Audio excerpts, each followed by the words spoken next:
Talde Popularreko ordezkariak, bai, lehendakari jauna, zeuto zu hitza. Perdóneme, señor Barreda. Señor presidente, ha sido,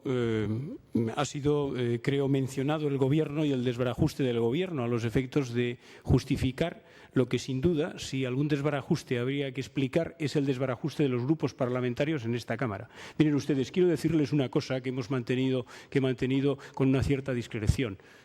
A la vista del debate y precisamente para potenciar posibles acuerdos futuros, he sido yo personalmente el que he solicitado al señor Mosquera que retire su iniciativa.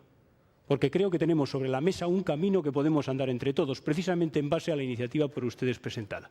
Luego, por tanto, no sé a qué viene incorporar al Gobierno en el desbarajuste de un debate en el que, en todo caso, será atribuible a cómo hemos intervenido los diferentes grupos políticos a lo largo de esta mañana.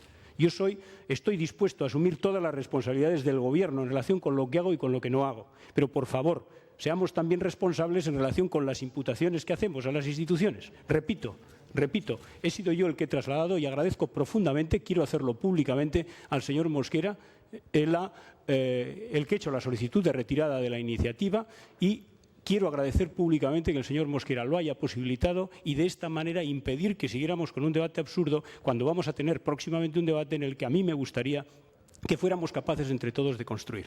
Gracias, presidente. Eskerrik asko, lehendakari jauna.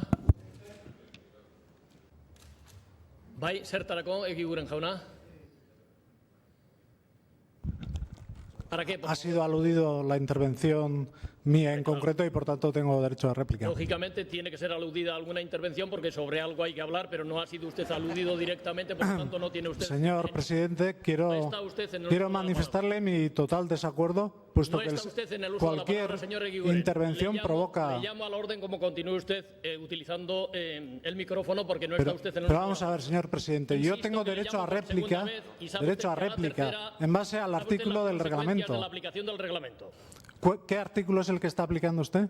¿En base a qué artículo quiere usted utilizar en este momento su El artículo que recoge el derecho a réplica. Le advierto por tercera vez y esta tercera vez supone su expulsión. Abandone, por favor, el salón de sesiones.